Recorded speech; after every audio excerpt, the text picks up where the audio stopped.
എന്റെ പ്രിയപ്പെട്ടവരെ, 2 മാസങ്ങൾക്ക് മുമ്പ് അനുഗ്രഹീത കേരളത്തിന്റെ തൊട്ടടുത്തുള്ള അറിയപ്പെട്ട ഒരു ഇന്ത്യയിലെ സംസ്ഥാനത്ത് നടന്ന ഒരു വലിയ കൊല നിങ്ങൾക്കറിയുമോ? ഇന്ത്യയുടെ ദാമ്പത്യ ജീവിതത്തിന്റെ തകർച്ചയുടെ പ്രതീകത്തെ ലോകത്തിന്റെ മുമ്പിൽ കാണിക്കുന്ന തരത്തിൽ മനുഷ്യ മസ്തിഷ്കത്തിന്റെ ഉള്ളറകളെ കീറിപ്പിളർക്കുന്ന തരത്തിൽ മരവിച്ചു പോയ വലിയൊരു അക്രമം എന്തായിരുന്നറിയുമോ?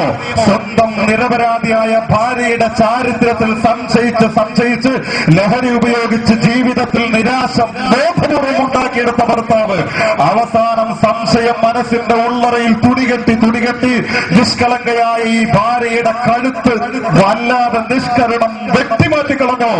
എന്നിട്ടും ദേഷ്യം തീരാതെ പിടച്ചുകൊണ്ടിരിക്കുന്ന തലയും ഉടലും വേറിട്ട് പോയ ശരീരത്തിൽ നിന്ന് ഈ തലയുടെ മുടിക്കത്തിന് കുത്തിപ്പിടിച്ചുകൊണ്ട് ചുടുരക്തം വീണുകൊണ്ടിരിക്കെ ഈ തലയുടെ ഭാഗം പൊക്കിയെടുത്ത് നടുറോഡിലൂടെ സഞ്ചരിച്ചിട്ട് സ്വന്തം ഈ പെൺകുട്ടിയുടെ വീട്ടിനകത്തേക്ക് കയറി അവൾക്ക് ജന്മം നൽകിയ പിതാവിന്റെയും മാതാവും മന്ദാളിച്ചു നിൽക്കുമ്പോ അവരുടെ മുമ്പിലേക്ക് വിറയ്ക്കുന്ന ദേശത്തോടെ ഈ കൈത്തലം ഈ തലഭാഗം പൊക്കിപ്പിടിച്ചിട്ട് പ്രഖ്യാപിച്ചു, നിങ്ങളുടെ മകൾ എന്നോട് കാണിച്ച വഞ്ചനയ്ക്കുള്ള പരിഹാരം എനിക്ക് നൽകേണ്ട സ്ഥാനം അന്യ പുരുഷന്മാർക്ക് നൽകിയതിന്റെ സ്ഥാനമാണ്.